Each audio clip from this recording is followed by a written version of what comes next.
네, 오늘도 이곳에 오신 여러분들을 주님의 이름으로 환영합니다. 네, 옆에 사람 인사해볼까요? 보고 싶었습니다. 인사해볼까요? 보고 싶었습니다. 네, 보고 싶었습니다. 네, 정말로 보고 싶으셨죠?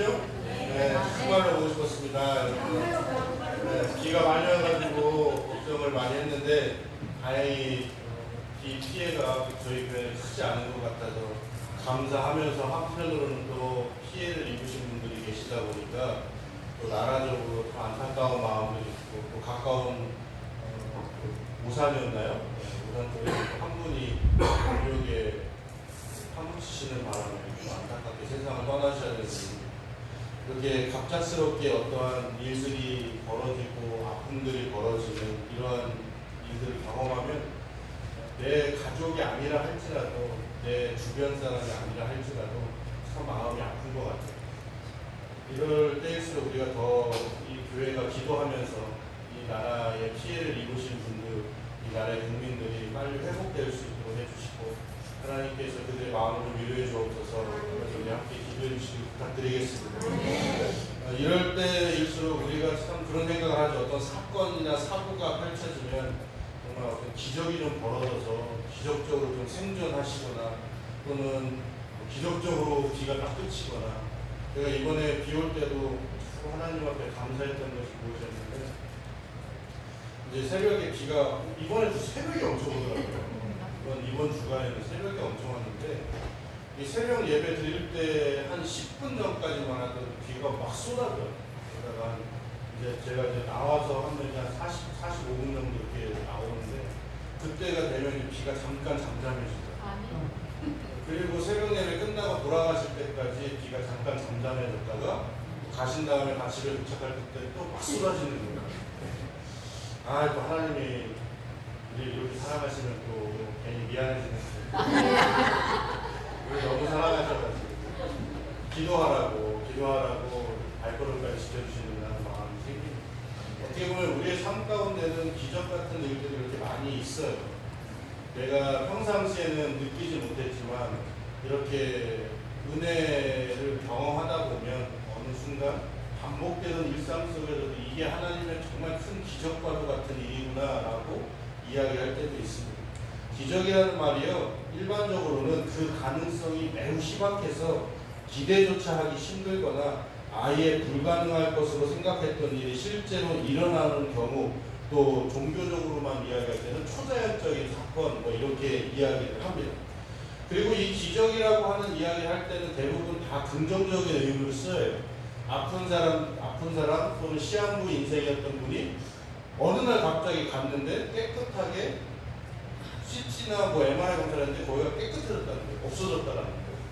왜 없어졌는지는 의사도 잘 모르겠다라고 고백할 정도로 이런 기적적인 일들이 벌어지기도 하고, 또 우리가 성경에서도 죽었던 사람이 예수님의 은혜로 인해서 살아나기도 하고, 바울도 죽었던 청년이 돌다 떨어져가지고 죽었는데 바울도 다시 살아나게 하기도 하고, 이런 일들이 많이 있습니다. 성경만 보더라도 기적이라고 이야기하는 일들이 정말 비일비재하게 일어나고 있죠.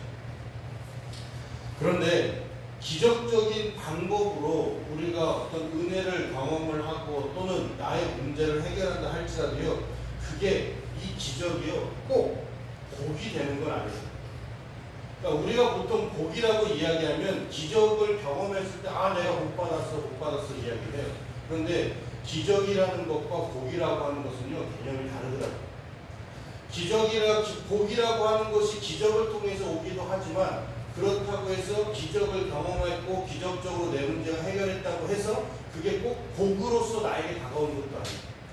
예를 들면 유대의 13대 왕이었던 히스기야라고 하는 왕이 있었습니다. 이 왕은 죽을 병에 걸렸는데 하나님 앞에 기도하면서 기적적으로 치유함을 받고 15년의 생명을 연장받게 돼요. 하나님의 기적이 아닐 수 없죠. 하나님께서 살리신 것이죠. 그런데 이 히스기야가 자신의 이렇게 치유받았음에 대해서 축하하러 온 바벨론의 사신들에게요, 성전의 보물창고를 보여주는 실수를 저질러버려요. 그래서 그것이 침공의 빌미를 제공해버리고 말죠. 그리고 그의 아들이었던 14대 임금 므낫세는요, 그로 인하여서 나라와 백성들에게 엄청나게 큰 악을 행하게 하는 그런 자녀로 되어버리고 말았습니다. 그러니까 히스기야가 병이 치유받은 것은 감사한데 치유받음으로 인하여서 그가 앞으로 진행된 사건들을 보면 그것이 꼭 좋은 일만은 아니었다라는 것을 우리에게 알려주고 있다는 것이죠. 그래서 삶에서 경험하는 초자연적인 이런 기적이나 긍정적인 일들에 대해서 사용하는 말이 정말 우리에게는 필요한 이야기일 수는 있겠으나 이것이 꼭 우리의 삶에 하나님의 복이 가져다 주는 것이 아니라는 것을 우리가 알아야 해요. 다시 말하면요, 기적도요, 관리하지 않으면 재앙이 될 수 있더라. 내가 기적을 어떻게 대하느냐에 따라서 그게 나에게 복으로 다가오고 유익으로 다가올 수도 있지만 이 기적을 잘못 관리하면 오히려 나를 파멸시키는 도구가 되기도 한단 말이에요. 본문은요, 바울의 빌립보 전도 사역 중에 일어난 일을 기록하고 있는데 바울은 빌립보 시장에서요, 귀신 들린 여종의 귀신을 쫓아냅니다. 사실 바울이 말씀을 읽다 보면 이 여종이 자기를 쫓아다니지 않기를 바랬던 것 같아요. 그 분위기를 보면. 왜냐하면 이 여종과 관계되어 있는 이익 집단들이 많이 있거든요. 이 여종을 통해서 이익을 얻고 있는 많은 사람들이 있다 보니까 그 사람들의 생계를 위해서인지는 모르겠지만 바울이 이 여성을 봤을 때 한 번의 귀신을 확 내쫓아주지 않아요. 근데 계속 쫓아다니면서 바울이 하나님의 위대하신 일을 하고 있다고 막 얘기하고 바울을 자꾸 광고하니까 바울이 이대로는 안 되겠다 해가지고 그 여인을 붙잡고 그 여인 안에서 역사하고 있었던 귀신을 내쫓아버린다고. 이 일로 인하여서 이 여종의 주인들이 훌륭한 돈벌이 수단이었던 여종이 이제 쓸모없게 돼버린 거란 말이에요. 이에 따라서 이 여종의 주인들이요, 바울을 부당하게 고발하고 감옥에 가둬요. 그리고 채찍질도 한단 말이에요. 그런데 여기에서 소위 우리가 생각하는 기적이 일어납니다. 옥문이 열리고요, 묶여있던 착고가 풀리면서요, 도망갈 기회를 얻게 돼요. 엄청난 기적이죠. 그러면 이제 우리는 이 기적을 순응하고 그 길을 따라가면 되는 거예요. 그런데 이 죄수가요, 그것을 다 도망갔다라고 생각을 해가지고 자기가 어쨌든 죄수들을 다 놓쳤으니까 그거에 대한 처벌을 받을 텐데, 당시의 말씀을 보면, 당시의 자료들을 보면 간수가 죄수들을 잘못 관리해가지고 탈옥을 하게 되면은 간수가 최소 그와 똑같은 형벌을 받게 되거나 때로는 사형을 당하게 되는 경우도 생겨요. 그래서 우리가 실제로도요, 사도행전 12장에 가보면 베드로가 잡혀있다가 천사가 베드로 막 깨워가지고 내보낸단 말이에요. 그래가지고 베드로가 기적적으로 감옥에서 탈출을 한 사건이 벌어져요. 그런데 그때 그 베드로를 지키고 있던 간수들은 말씀을 보면 19절에 가고 12장 19절에 가보면 간수들이 죽임을 당해요. 그러니까 그때 당시에는 간수가 죄수들의 탈옥을 막지 못하면 죽는 거라고, 거의 대부분. 그러니 어차피 내가 죽을 거 그냥 나는 내 스스로 죽겠다 해가지고 죽으려고 하고 있는데, 그런데 바울이 그것을 딱 멈추게 한단 말이에요. 아무도 우리는 도망간 사람 없으니까 그러지 마. 자, 옥문이 열리고 착고가 풀린 거 하나님의 기적 틀림이 없습니다. 그런데 만약에 바울이 이를 빌미로 기회로 삼아가지고 탈옥했다면 어떤 일이 벌어질까요? 우선 간수와의 관계가 영향을 미치겠죠. 간수와의 관계성에 영향을 미칠 거예요. 어제도 말씀드렸다시피 간수가 죄수들을 관리하지 못하면은 책임을 져야 되는데, 만약에 바울이 도망가 버렸고 탈옥을 해버렸다면 그 일로 인해서 이 간수는 생명을 잃게 되었을 가능성이 굉장히 크고, 그와 함께하고 있었던 가족들 또한 불행한 삶을 살 수밖에 없었을 거예요. 나 한 사람 편해지자고 다른 사람이 죽거나 그 가족이 불행하게 된다면요, 그것도 예수님을 믿는 사람의 탈옥으로 이런 불행을 겪게 됐다면 그들에게 바울은, 그리고 앞으로 그들에게 계속해서 전해지게 될 예수님은 어떤 모습으로 그들에게 다가오겠냐. 그들은 예수라고 하는 이름만 들어도 이를 갈 거란 말이에요. 아무리 그래도 그렇지 저렇게 예수님 믿고 하나님 믿는다고 했던 저렇게 죽은 자도 살리고 능력도 있고 병도 고치고 많은 사람들이 따른다고 하는 그들, 그렇게 능력이 있으면 우리 아버지 안 죽여도 됐잖아. 탈옥 안 해도 됐잖아. 우리 아버지 그렇게 죽음에 이르게 하지 않아도 되고 우리 남편 그렇게 죽게 만들지 않았어도 됐잖아. 다른 사람 다 도망갔어도 바울 그 사람 한 명은 있었어야지. 다른 죄수들은 하나님도 안 믿고 예수님도 안 믿으니까 다른 사람들은 도망갔다 하더라도 적어도 예수님 전하는 당신은 그러면 안 되지. 이렇게 그들은 받아들였을 거예요.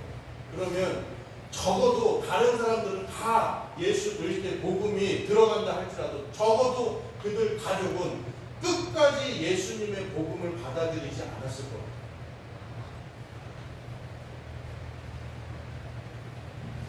만약에 이것이 언론이 있었고 지금처럼 뉴스도 있고 막 유튜브도 있고 막 유튜버들이 가가지고 막 감옥 사진 찍으면서 이런 걸 했다고 하면 기사가 어떻게 났을까요? 아마 대문짝만에 심역됐어요. 탈옥을 할 수 있었음에도 불구하고 모든 죄수가 자살하려고 하는 교도관을 막으면서 우리는 탈옥하지 않았으니 그 자리에 가만히 계세요 하면서 어마어마한 기사가 나타나기 시작했어요. 뉴스에도 막 대선 특보가 됐어요. 9시 뉴스에 나올 수도 있고 믿기지 않는 일들이 벌어졌습니다. 많이 들어봤어요. 여기는 뭐 현장 여기라고 여기는 당시에 죄인들이 머물고 있었던 바로 그 감옥입니다. 이곳에서 뭐 풀어졌는데 뭐 하면서 하나하나 소개졌어요. 그러면 예수 그리스도에 대한 사람들이 받아들이는 이미지, 생각 이것들은 엄청난 변화를 겪게 됩니다. 하나님이 주신 기적을 육신의 기회로 삼지 않고 다른 이들의 유익을 구하면서 그 기적을 사용하니까 간수와 온 가족이 구원을 얻었을 뿐만 아니라 빌립보 사회에 큰 감동을 선물하는 복의 열매를 맺게 되었다는 것을 우리가 알 수가 있어요. 그러니 우리가 내 주변에 내 옆에 있는 사람들, 내 가족들에게 어떠한 모습을 보여주냐에 따라서 예수님을 믿는 사람이 어떤 모습을 보여주냐에 따라서 그 사람이 예수님에 대해서 어떻게 생각하는지가 결정된다. 나에게 아무리 많은 기적들이 다가온다 할지라도 이 기적을 다른 사람을 사랑하는 데 사용하려고 노력하기 시작하면 그게 복이 되는 거예요. 반대로 이 기적을 나의 유익으로만 쓰려고 하면 나 혼자 잘 먹고 잘 살고 내 가족만 잘 먹고 잘 사는 것을 사용하기 시작하면 그때부터는 이것이 기적이 아니라 나에게는 죄악의 사슬로 다가오기 시작합니다. 그러니 기적이 진짜 기적이 되게 하는 것은 내가 이 기적을 도구로서 어떻게 사용하느냐에 따라서 달라진다는 것이죠. 그렇기 때문에 우리가 지금 새벽 예배 때마다 요한 1, 2, 3서를 지금 나누고 있거든요. 이제 요한 3서 이제 월요일날 마지막 시간이 될 텐데 요한 1서, 2서, 3서에 공통적으로 얘기하는 게 다 똑같아요. 사랑하라는 거예요. 하나님이 나를 사랑하셨다. 그러면 우리도 하나님을 사랑해야 되잖아요. 그러면 사랑은 쌍방으로 주고받는 거잖아요. 아내가 남편한테 여보 사랑해 이렇게 했는데 남편이 이러면 속상하죠. 그죠? 속상하지. 내가 사랑한다고 얘기했으면 나도 그래 나도 사랑해 뭐 이렇게 얘기를 해줘야지. 남편도 똑같아요. 남편이 여보 사랑해 했는데 아유 헛소리하고 있는데 이해가 뭘 잘못 먹었나 이러면 남편이 더 상처받아요. 사랑은 쌍방간에 주고받으면서 내가 사랑해 그럼 그 사람 나를 사랑해라고 이야기해주는 게 진짜 서로 간의 사랑의 표현이잖아요. 그러면 하나님께서 우리를 내가 너희들을 참 사랑한다. 누구야 내가 너를 사랑한다. 성수야 내가 너를 사랑한다. 부설아 내가 너를 사랑한다. 성화야 내가 너를 사랑한다. 고백을 하면 우리들은 당연히 하나님 저도 하나님을 사랑해요라고 이야기하잖아요. 그런데 요한 1, 2, 3서의 내용을 보면 하나님께 사랑을 고백하는 방법이 있어요. 하나님께서 내가 너를 사랑한다라고 했을 때 우리는 이 사랑의 표현을 어디로 향해야 되냐면 나의 이웃들로 향하는 거예요. 하나님이 나를 사랑하십니다. 그러면 하나님 저도 사랑합니다라를 내 옆에 있는 사람을 사랑해 주기 시작할 때 하나님은 그것을 하나님을 사랑하는 것으로 받아들이시는 거예요. 아멘. 그래서 계속해서 강조하는 것이 사랑해라, 교회야 사랑해라, 교회야 사랑을 품어야 된다라고 이야기하는 그 모든 것들은 다 세상을 향하고 있다. 내가 교회 안에서 하나님한테 기도하면서 하나님 사랑해요, 하나님 사랑해요 아무리 얘기해봐야 그것은 하나님께서 사랑한다는 표현으로 안 받아들였습니다. 정말 하나님을 사랑한다면 이제 교회에서 기도하고 말씀을 통하여서 하나님의 사랑을 깨달은 내가 저 문을 열고 밖으로 나가서 나의 만나는 사람들에게 이 사랑을 전해주는 거라. 바로 그때 하나님이 나를 사랑하시듯이 나도 너를 사랑한다라는 이 쌍방의 관계가 성립이 되기 시작합니다. 아멘. 바울이라고 하는 사람이 얼마든지 이 기적을 통하여서 하나님 앞에 영광 돌릴 수 있지만 이 영광을 어떻게 돌렸느냐? 사람에게 돌린 거라는 거예요. 하나님의 사랑으로 내가 기적을 체험했어요. 하나님의 사랑이에요. 은혜예요. 그러면 이 은혜를 내가 세상을 향해서 쏟아내야 되는데 당장에 생각해 보니까 내 간수가 죽게 생긴 거예요. 바울이 간수를 생각하지 않았다면, 사람을 생각하지 않았다면 다 도망갔겠죠. 초자연적인 기적을 바울 스스로도요 정말 지혜롭게 사용하는 거예요. 탈옥의 기회를 얻었으나 탈옥의 유혹을 물리치고 감옥에 머무르는 것을 선택하는 거예요. 그리고 이것이요 바울에게 있어서는 일반 사람들이 봤을 때는 아유 어리석게 그냥 도망가면 되지, 풀려났으니까 빨리 도망가면 되지, 어차피 억울하게 갇힌 건데 나중에 누명 쓰고 이것 때문에 더 큰 형벌 받으면 어떡해, 이것 때문에 사형 나가면 어떡해, 그러니까 차라리 도망가는 게 낫지. 그렇게 생각할 수도 있는데 우리가 긴 이야기를 계속 살펴보세요. 바울은요 하나님께서 자기를 버리지 않는 거라는 걸 알고 있는 사람이에요. 그리고 설사 내가 여기서 죽는다 할지라도 아무런 두려움도 없고 아깝다라고 생각 자체를 안 하고 있는 사람이에요. 즉 세상에 그렇게 크게 미련이 있는 사람이 아니라,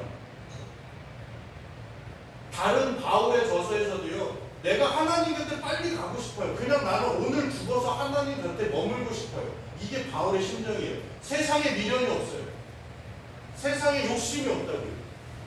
살아가는 거에 대해서, 여기서 잘 먹고 잘 사는 거에 대한 미련이 전혀 없었던 사람이 바울이에요. 여러분 세상에 제일 무서운 사람이요 아쉬울 거 없는 사람이 제일 무서워요. 지킬 거 없는 사람이 제일 무서운 거예요. 그래서 예전에 한 영화에서 보니까 지킬 거 없는 사람이 어떻게 변하냐면 다 복수하고 다녀요. 난 죽어도 괜찮아. 어차피 죽을 거 지킬 사람도 없고 나 혼자이고 거기에다가 내 안에 있는 이 복수심이 불타오르는데 내가 가만히 있지 않겠어. 그리고선 그냥 다 갔다가 죽이기 시작하는데 이거요. 총을 맞아도 주인공이 안 죽잖아요. 총 맞아도 안 죽어요 주인공. 칼에 찔려도 안 죽더라고 주인공이라서. 언제 죽냐면 나중에 복수 다 끝난 다음에 죽더라고. 여러분 우리 바울이 어떻게 이렇게 모든 어떤 물질적인 유혹, 명예에 대한 유혹, 권력에 대한 유혹, 이것들을 어떻게 다 무시하면서 살아갈 수 있었겠어요? 아쉬운 게 없는 거예요. 세상에서 아까운 게 없는 거죠. 배설물과 여기고 있다라고 하는 것을 바울은 자기 몸소 보여준 사람이에요. 그래서 어차피 여기서 죽더라도 아쉬울 거 없기 때문에 내가 도망가 봐야 예수 그리스도의 이름만 오히려 먹칠하는 거 아니겠냐 이거예요. 내가 앞으로 탈옥을 했어요. 탈옥을 한 이후의 삶을 생각을 해보자고, 상상을 해보자고. 내가 예수님을 전하는 데 있어서 사람들의 시선을 어떻게 바뀌었어요? 에이 그럴 거야 탈옥하는 거. 너 때문에 간수들 다 죽었지. 에휴 나쁜 놈. 복음을 전하는 데 있어서 하등 쓸모가 없고 도움도 안 된다. 그런 다음에 또 하나, 그런 탈주자 신세가 돼야 돼요. 도망자 신세가 돼야 된다. 그래서 자기가 복음을 전하다가 항상 주변을 둘러봐야 돼요. 왜? 자기를 잡으러 오는 로마의 병사들이 없는지 이거 항상 신경 쓰면서 다녀요. 병사만 보더라도, 군인만 지나가더라도 막 선뜻선뜻 놀라요. 우리도 차 타고 가다가 경찰만 보면 선뜻 놀라잖아요. 잘못한 거 하나도 없어도 괜히 놀라잖아요.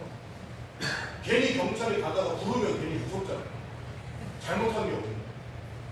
제가 예전에 밤에 이제 조깅을 좀 하느라고 옛날에 청년 때 조깅을 하느라고 밤에 막 뛰어다니고 있는데 갑자기 음주 체크를 하고 있던 경찰이 저는 이제 뛰니까 저랑 아무 상관없어요. 막 뛰어가고 있는데 경찰이 저를 막 부르는 거예요. 일로 와보라고. 순간적으로 얼마나 끌었는지. 날 왜 부르지? 나 운전도 안 하는데 누가 내가 뭘 부셨나? 괜히 걱정되는 거예요. 알고 봤더니 제가 막 뛰어오니까 혹시나 깡패한테 쫓기고 있냐고. 왜 그러는 거냐고. 그냥 뛰어 운동하는 거예요. 그래서 그러시냐고. 죄송하다고 다시라고. 바울은 하나님께서 그의 목숨을 데리고 가신 그날까지 내내 이런 불안감과 어떻게든 사람들에게 눈에 안 띄는데 사람들에게 어떻게든 걸리지 않을 수 있는 곳, 이런 곳을 찾아가지고 숨어서 몰래 복음을 전할 수도 있었어요. 탈옥을 했다는 이유 하나. 그런데 오히려 자신이 탈옥하지 않고 당당하게 그 자리에 있고 하나님의 기적을 사람을 향한 사랑으로 내보내기 시작하니까 하나님께서는 그 기적을 복으로 바꾸셔서 어떻게 했냐면 그가 다음날 바로 풀려나게 하세요. 풀려나는 것으로 끝나는 것이 아니라 오히려 채찍 맞았던 자신에게 사람들이 미안하다고 사과하게 하고 그가 복음을 전하는 데 있어서 아무런 문제도 없게 하고 심지어 하나님과 예수님의 옛자도 모르던 사람들이 예수님을 믿고 세례를 받고 하나님의 백성이 되는 은혜를 경험하게 합니다. 시편 50편에 40편 5절에 이렇게 기록을 합니다. 여호와 나의 하나님이여 주께서 행하신 기적이 많고 우리를 향하신 주의 생각도 많아 누구도 주와 견줄 수가 없나이다. 내가 널리 알려 말하고자 하나 너무 많아 그 수를 셀 수도 없나이다. 하나님은요 우리의 삶에 기적을 베푸시는 분이시라는 거예요. 우리에게 복을 주시기 위해서 무덤히도 애를 쓰시는 분이세요. 내가 이 땅에서 웃음 가득한 삶을 살기를 바라시면서 오늘도 나의 인생 가운데 수많은 기적들을 베풀면서 내가 살아갈 수 있도록 힘을 주시는 분이 우리의 하나님이시라는 거예요. 그런데 이 모든 기적들이 다 복을 보장하지 않는다. 이 기적을 내가 어떤 지혜를 가지고 사용하냐가 정말 크다는 거예요. 여러분 만약에 하나님께서 나에게 큰 병이 들렸던 그 아픔을 하나님께서 치유해 주셨다고 바라보세요. 내가 그래서 병이 치유돼가지고 이 다음부터 야 내가 하지 못했던 거 마음껏 하면서 살아야지. 아파서 못 갔던 여행 마음껏 하면서 여행 다녀야지 하면서 자신의 인생을 쾌락을 가지고서 그것만 향유하려고 인생을 허비한다고 생각해요. 그거는 기적이 복이 된 게 아니라 그 기적이 파멸을 시킨 거라. 내 욕심으로 사용하면 나에게는 잠깐 유익이 될 수 있지만 나에게는 잠깐의 즐거움을 줄 수 있을지 모르겠으나 그러나 결국 우리를 파멸로 몰고 가는 것, 그것이 기적의 결국입니다. 예수님 당시에 사람들이 종교지자들이 당신이 하나님의 아들이라는 증거, 기적, 표적을 보여라 라고 했을 때 예수님이 보여주지 않았죠. 똑같은 이유. 아무리 이것을 보여줘 봐야 이것을 믿음으로 받아들이면 다행인데 이들은 믿음으로 받아볼 생각이 없고 이 기적을 사용하여서 뭔가 약점을 만들어내려고 하고 그렇게 하나님의 이름을 오히려 더 우습게 만들어질 게 뻔하기 때문에 예수님은 기적이 아니라 말씀을 전하십니다. 그렇게 여러분 우리가 날마다 기도하고 말씀을 통해서 내가 신앙생활을 하면서 나를 계속해서 바로잡고 다잡아야 되는 것은 하나님께서 여러분들의 삶의 문제에 기적을 통해서 여러분들에게 은혜를 주실 때 이 기적을 복으로 받아야 된다. 그러기 위해서 우리가 하나님의 지혜를 구해야 됩니다. 분별의 영이라고 하는 게 있죠. 분별의 은혜가 있죠. 우리가 진리와 비진리를 구분하는 걸 분별의 은혜라고 이야기해요. 하나님의 말씀, 진짜 하나님의 말씀과 거짓된 하나님의 말씀을 분별하는 은혜가 우리에게 있어야 돼요. 그런데 이 분별의 은혜는 단순히 하나님의 말씀이 참이냐 아니면 하나님의 말씀을 거짓되게 이야기하느냐 이거 분별뿐만이 아니라 기적이 나에게 복으로 다가오게 하느냐 아니면 나를 파멸시키는 도구가 되게 하느냐를 분별하는 데 있어서 필요하다는 거예요. 여러분 신앙에 있어서 하나님께 지혜를 구할 때요 우리가 정말 간절한 마음으로 하나님의 지혜를 구해야 되는 일이 여기에 있어요. 아무리 하나님께서 나에게 복을 쏟아부어 주셔도 내가 이것을 제대로 사용하지 않으면 그 복은 아무짝에도 쓸모없는 복이 된다. 예전에 한 엄청난 부자분께서 신앙생활을 안 하다가 신앙생활을 새롭게 하신 분이 있어요. 아예 신앙생활 안 하신 분이에요. 그런데 어떻게 하다 보니까 이분이 예수님을 만나게 된 거예요. 그런데 원래 돈이 많으니까 예수님을 만난 이후에 자신의 삶은 뭐 물질이 더 자신에게 쏟아부어지거나 이런 건 전혀 없대요. 믿거나 믿지 않거나 사실 자신의 삶에는 큰 변화가 없다라는 거예요. 외부적인 이런 상황들에서 자신의 자녀들도 사실 원한 것도 없었고 자기도 아내를 사랑하고 아내를 사랑하고 우리 가족들이나 주변의 민심이나 이런 것들에 대해서 사실 그렇게 큰 변화도 없는 거예요. 그러니까 원래 열심히 잘 살아오시던 분이셨던 거예요. 그런데 이분이 예수님을 믿고 고백한 게 하나가 있어요. 딱 하나 잘 바뀐 게 있어요. 이 물질을 하나님께서 왜 나에게 쏟아 부어주셨는지를 알게 돼요. 이전까지는 정말 자기가 손만 대면 터지기 시작하는 거예요. 너무 놀랐다는 거예요. 자기도 사실 그때 자기도 놀랐던 거예요. 이게 될지 안 될지도 모르는데 이 몇 프로의 확률이 자기에게는 계속 떨어지더라고요. 정말 기적 같은 일들이 벌어지기 시작하고 정말 자기가 손을 대면 황금손이에요. 황금. 투자를 하면 그 투자가 막 몇 배, 몇십 배씩 터지기 시작해요. 뭐 하나 사업을 하면 사업이 막 번창하기 시작하는데 자기도 감당되지 않을 정도로 번창하기 시작합니다. 그래서 그분의 집에는요 어마어마한 넓이의 마당이 있어요. 몇백 명이 앉아서 회식해도 될 정도의 마당이 집안에 있어요. 어마어마한 재력을 갖고 계십니다. 그런데 예수님을 믿고 나니까 이 기적을 자기가 이제까지는 너무 자기한테 쏟아라. 내가 이 기적을 정말 큰 기적인데 자기도 기적이라고 생각하면서 하나님을 믿기 전에는 그래 내가 운빨이 좀 타고났지. 우리 부모님이 나를 좋은 때에 태어나게 하시고 내가 보니까 내가 관상이나 이런 부분 좋다고 하니까 내가 운이 좋은 사람인 거지. 그게 아니었더라. 하나님을 만나고 나니까 이 쏟아 부어주시는 물질의 흐름을 다시 세상으로 향하게 했어야 되는데 이제까지 자기가 너무 끌어안고 있었어요. 정말 감사한 것은 이 끌어안던 것을 하나님께서 아예 둑을 터뜨려 버리시니 확 터뜨려 버려가지고 자기가 가지고 있던 모든 것들을 쓸어내게 하실 수도 있으셨는데 기회를 주셨다는 것이죠. 그리고 그 기회를 잡았던 것도 은혜라는 거예요. 그게 기적이라는 거예요. 자기가 정말 터지기 일부 직전의 둑 상황에서 하나님을 만납니다.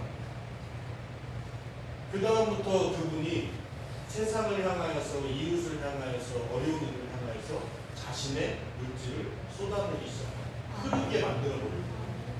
자기 스스로가 하나님의 둑을 무너뜨리는 게 아니라 모든 둑에는 수문이 있잖아요.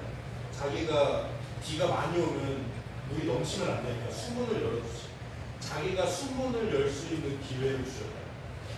그래서 수문을 열고 자신 안에 담겨있던 물을 쏟아내기 시작하는데 하나님께서 정말 또 감사한 것은 쏟아내면 쏟아낸 만큼 비를 내리게 하시더라고요. 여러분 하나님께서 우리들에게는요 크든 작든 여러분들에게 누구나 다 기적을 주시고 계세요. 내가 살아가는 것 그 하나하나 삶을 다 따져보기 시작하면 기적이 아닌 게 없어요. 우리가 수요일마다 이제 지난주부터 이제 수요일마다 우리가 이제 신앙의 기초 다지기 해가지고 강의를 하는데 그 강의 내용 중에 하나님은 누구신가의 강의 내용 중에 하나가 무엇이냐면 사람은요 아무리 노력해도 자기의 목숨과 직결되는 건 뭐 하나 만들어내지를 못해요. 자동차도 만들어내고 비행기도 만들어내고 이제는 우주로 쏘아 올리고 우주에 따른 계획 도시를 세울 계획까지 세우고 있는 인간이지만 그 흔한 공기 하나 만들지 못하고 그 흔한 물 하나 못 만들고 물이 무슨 분자로 이루어졌는지 알기는 하는데 그걸 가지고 없던 물을 만들어내지 못하고 우리 인생에 가장 필요한 것은 우리가 아무것도 못 만들어요. 지금 우리가 숨 쉬는 거 하나님의 정말 큰 기적이에요. 내가 물을 마실 수 있는 것도 기적이에요. 이 물을 못 먹어서 그것 때문에 병원에 입원하시는 분들 얼마나 많아요. 그러니 우리의 삶 가운데 여러분들은 이미 기적을 둘러싸고서 살아가고 있는 사람들이라고 저를 포함했어요. 그러니 여러분 기적을요 기적답게 누려야 되지 않겠어요? 기적을 복으로 누려야 되지 않겠습니까? 그러니 하나님의 이 지혜가 풍성하게 오늘 이 시간 우리에게 주어져서 기적을 기적답게 기적이 복이 될 수 있도록 하나님 나에게 풍성한 지혜를 주시고 아버지 하나님의 복을 복답게 누릴 수 있도록 하나님 도와주옵소서. 이렇게 기도하시는 한 주가 되시길 바랍니다. 그래서 정말 기적을 복으로 누리는 복된 저와 여러분 되시길 주님의 이름으로 간절히 축원합니다. 기도하겠습니다.